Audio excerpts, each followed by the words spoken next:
Hello बच्चों, good morning, good afternoon, good evening, जब भी आप इस वीडियो को देख रहे हैं। बेटा आज हम पढ़ाएंगे क्लास 10th का फिजिक्स पोर्शन का पहला चैप्टर प्रकाश। ठीक है, सबसे पहले हम ये देखेंगे प्रकाश क्या होता है। सब जानते हैं प्रकाश क्या होता है। प्रकाश एक प्रकार की ऊर्जा है जिसकी सहायता से हम किसी वस्तु को देख सकते हैं। अगर प्रकाश ना हो तो क्या होगा? अंधेरा, चारों ओर अंधेरा, और हम किसी भी वस्तु को देख नहीं पाएंगे। तो प्रकाश का ये सबसे अच्छा गुण है कि उसकी सहायता से हम क्या देखते हैं? वस्तुओं को देखते हैं। और प्रकाश क्या है? एक प्रकार की ऊर्जा। तो देखो प्रकाश ऊर्जा है। अब ये प्रकाश आता कहां से है? जहां से आता है हम इनको बोलते हैं प्रकाश के स्रोत। क्या बोलते हैं? प्रकाश के स्रोत, जहां से हमको प्रकाश मिलता है। अब प्रकाश के दो प्रकार के स्रोत होते हैं। अगर हम बोले, एक तो हम जनरली जानते हैं प्रकाश कहां से आता है। हम दिया जलाएं, मोमबत्ती जलाएं, बल्ब जलाएं, प्रकाश आता है। टॉर्च जलाएं, तो ये तो कृत्रिम स्रोत हो गए जो मानव द्वारा निर्मित हैं। एक प्रकार प्राकृतिक स्रोत है, जैसे सूर्य है, तारे हैं। भाई इनकी वजह से तो आता है। जैसे दिन में उजाला किसकी वजह से होता है? सूर्य की वजह से। आता नहीं होता? तो इस तरीके से कुछ हमने देखा, जैसे अगर कोई प्रकाश किसी कांच पर पड़ता है तो कांच प्रकाशमान हो जाता है, वह चारों ओर प्रकाश देने लगता है। फिर वो किस प्रकार का स्रोत हुआ, है कि नहीं? तो दो प्रकार के स्रोत होते हैं। एक होता है दीप्ति प्रकाश स्रोत और एक होता है अदीप्ति प्रकाश स्रोत। दीप्ति प्रकाश स्रोत क्या होता है?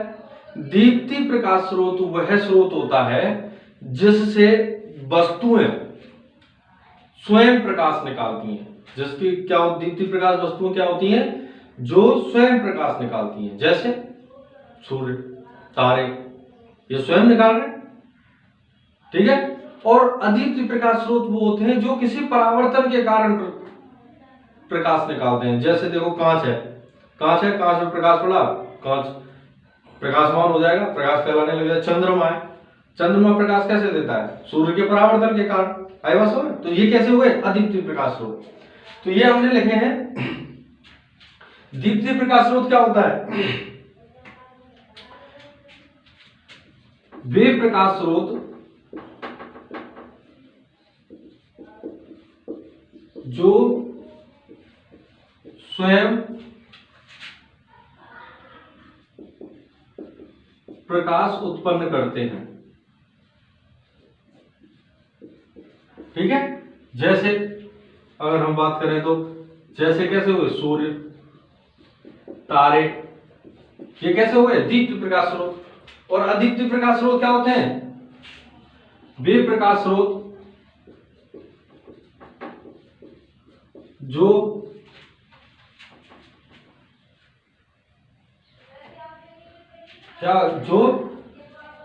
स्वयं प्रकाश उत्पन्न नहीं करते। ये किसी के कारण ही उत्पन्न करते हैं। ठीक है, परावर्तन के कारण। जैसे हम बोल सकते हैं कांच, ठीक है, चंद्रमा आदि। इसका एक स्क्रीनशॉट ले लो, इसे अपनी कॉपी में नोट कर लेना। ठीक है, हम आगे कराते हैं।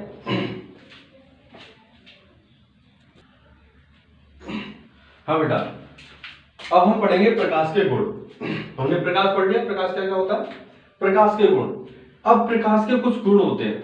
जैसे पहला गुण, प्रकाश का क्या गुण हो सकता है? सोचो। उसकी सहायता से हम वस्तुओं को देख सकते हैं। यह प्रकाश का पहला गुण है। दूसरा, देखो प्रकाश स्वयं नहीं दिखता, हम प्रकाश को नहीं देख सकते, परंतु प्रकाश के कारण हम दूसरी वस्तुओं को देख सकते हैं। यह इसका पहला गुण हो गया। दूसरा, प्रकाश साधारणतया सीधी रेखा में, सरल रेखा में गमन करता है। इसलिए हम प्रकाश को जब भी प्रकाश की किरण को जब भी हम प्रदर्शित करते हैं तो एक एरो लगाते हैं इस तरीके से। ध्यान रखना, आगे जब हम करेंगे एरो लगा के समझ जाना। ठीक है। प्रकाश के संचरण हेतु, संचरण मतलब चलने के लिए, प्रकाश के संचरण हेतु किसी माध्यम की आवश्यकता नहीं होती। इसलिए वह निर्वात में भी क्या कर सकता है, गमन कर सकता है, चल सकता है। जैसे देखो मैं बोल रहा हूं, मेरी आवाज तुम तक आ रही है, इसमें माध्यम है हवा, ठीक है, तुम तक पहुंच रही है। मैं बोल रहा हूं, मेरी आवाज माइक तक पहुंच रही है, फिर माइक तरंगों के रूप में फिर तुम्हारे पास पहुंचा रहा है, ठीक है। अब सीधी सी बात है, जैसे अगर हम एक बंद कमरे में बोले और उस कमरे को पूरी तरह से बंद कर दें तो बाहर आवाज नहीं जाएगी। इसका मतलब क्या होता है कि आवाज को चलने के लिए माध्यम की आवश्यकता होती है कि नहीं। परंतु प्रकाश के लिए ऐसा कुछ नहीं है, प्रकाश के संचरण के लिए किसी माध्यम की आवश्यकता नहीं होती है। प्रकाश निर्वात में भी गमन कर सकता है। निर्वात मतलब जहां पर कुछ नहीं है, ठीक है, स्पेस।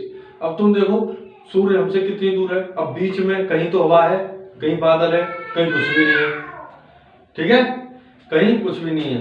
तो प्रकाश क्या है, निर्वात में भी गमन कर सकता है, ठीक है। पांचवा पॉइंट है कि प्रकाश वैद्युत चुंबकीय तरंगों के रूप में संचरण करता है। वैद्युत चुंबकीय तरंगों के रूप में अभी हम इसी चैप्टर में, इसी 10th क्लास में जब आगे बढ़ेंगे तो तुमको वैद्युत चुंबकीय तरंग बता देंगे।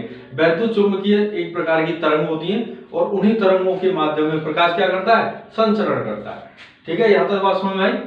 इसे स्क्रीनशॉट लेके अपनी कॉपी में नोट कर लेना। देखो बेटा, अब हम पढ़ेंगे प्रकाश से होने वाली घटनाएं। प्रकाश से कौन कौन सी घटनाएं हो सकती हैं। तो सीधी सी बात है बेटा, एक हम कोई ऑब्जेक्ट लेते हैं, ऑब्जेक्ट मतलब कोई वस्तु लेते हैं, जैसे ये मान के चलो ये हमने एक वस्तु ले ली, क्लियर है। अब यहां से कोई प्रकाश स्रोत है, यहां से कोई प्रकाश की किरण आ रही है और इस पर पड़ रही है। तो इस प्रकाश की किरण के साथ क्या क्या हो सकता है। एक तो हो सकता है कि ये इस ऑब्जेक्ट, इस वस्तु में से पार होके चली जाए, जा सकती है नहीं जा सकती, पार होके चली जाए। दूसरा, इस वस्तु से टकराकर वापस चली जाए, ठीक है। मान के चलो पहला ये कि इस वस्तु से टकराकर वापस चली गई, दूसरा वस्तु में से पार चली गई, और तीसरा इस वस्तु द्वारा सोख ली गई। इस वस्तु के द्वारा क्या कर ली गई, सोख ली जा सकती है। तो प्रकाश की क्या है, 3 घटनाएं होती हैं। और भी घटनाएं होती है, वो हम 12th क्लास में पढ़ेंगे, लेकिन फिलहाल हम 3 घटनाएं पढ़ेंगे। एक कौन सी, कि प्रकाश की किरण अगर किसी माध्यम से टकराती है और वापस मुड़ जाती है, एक ये वाली घटना हो गई, या फिर किसी माध्यम में से वो पार निकल जाती है, या फिर उस वस्तु द्वारा या उस माध्यम द्वारा सोख ली जाती है। 3 प्रकार की घटनाएं होती हैं। तो बेटा सुनो, जब कोई प्रकाश की किरण किसी माध्यम से टकराती है, ठीक है, या फिर किसी सरफेस से या किसी वस्तु के सरफेस से टकराती है और टकराकर जब वह लौटती है उसी माध्यम में, जिस माध्यम में से आई थी उसी माध्यम में लौटती है, तो इसको हम बोलते हैं परावर्तन। इस घटना को क्या बोलते हैं हम, परावर्तन। और जब प्रकाश की किरण किसी वस्तु से टकराकर उसमें से पार निकल जाती है, और इस घटना को हम बोलते हैं अपवर्तन, ठीक है। और इसको बोलते हैं एब्जॉर्प्शन या सूखने वाली। तीसरी, जब कोई प्रकाश की किरण आती है और सूख ली जाती है, तो इसको क्या बोलते हैं, सूखने वाली घटना या एब्जॉर्प्शन बोलेंगे। ये सामान्यतः किसमें होता है, ब्लैक बॉडी, काली चीजों में। तुमने देखा होगा कोई भी अगर काली वस्तु रखते हैं तो प्रकाश की किरण आती है और उसी में समा जाती है, जिससे वो अधिक गर्म हो जाता है कि नहीं। तो 2 घटना है, परावर्तन और अपवर्तन। सबसे पहले पढ़ेंगे हम परावर्तन। उससे पहले माध्यम समझ लो। जैसे मैंने तुम्हें बार बार बता रहा हूं, माध्यम वो है जिसमें से होके प्रकाश एंटर कर रहा है, प्रवेश कर रहा है, ठीक है। माध्यम कुछ भी हो सकता है यहां हवा हो, पानी हो, कांच हो, ठीक है। तो ये क्या होगा, माध्यम। आई बात समझ में, जिसकी वजह से क्या हो रहा है, ये एंटर कर रहा है, जिसमें से एंटर कर रहा है, इसको क्या बोलते हैं हम, माध्यम, ठीक है बेटा। अब हम पढ़ेंगे प्रकाश का परावर्तन, ठीक है। प्रकाश का परावर्तन क्या होता है, तुम इसको अपनी कॉपी में नोट कर सकते हो। पहले आप समझ लो, ये कोई ऑब्जेक्ट है, कोई वस्तु है, कोई सरफेस है, कोई पृष्ठ है, ठीक है।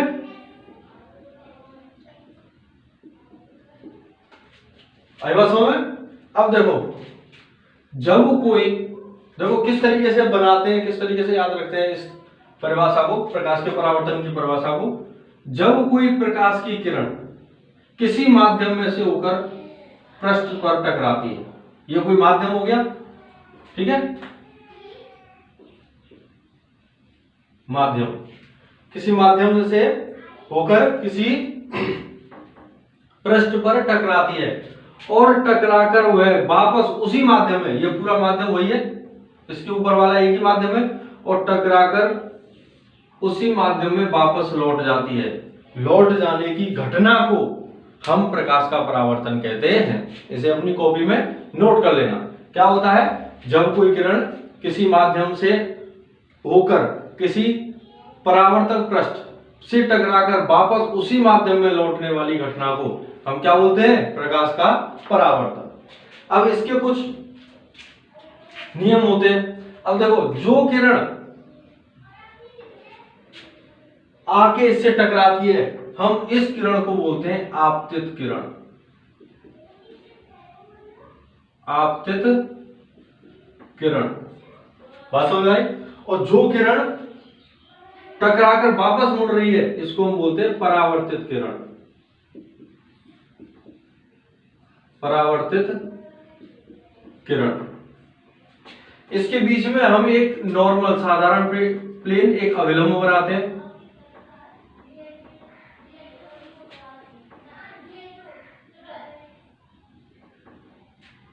ठीक है, अविलंब बना दिया।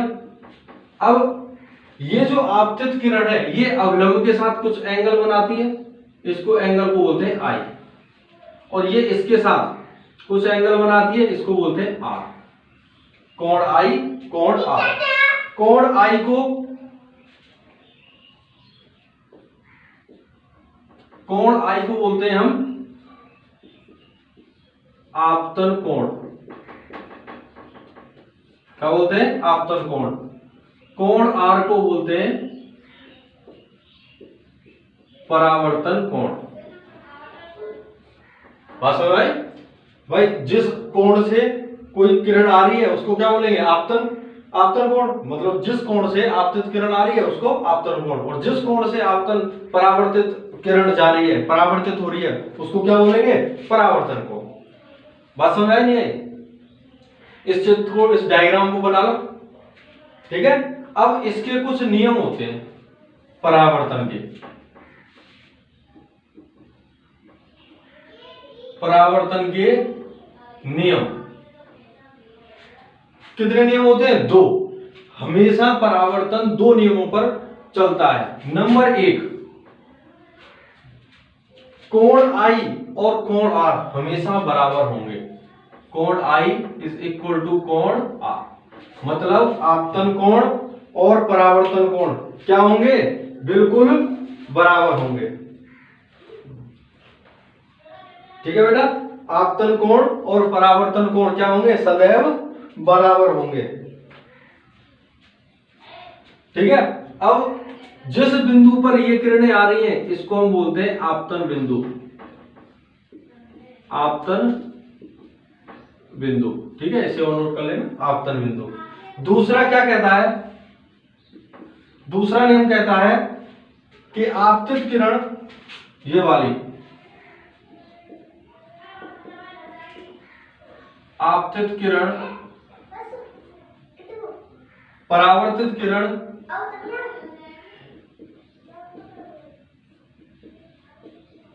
परावर्तित किरण तथा आपतन बिंदु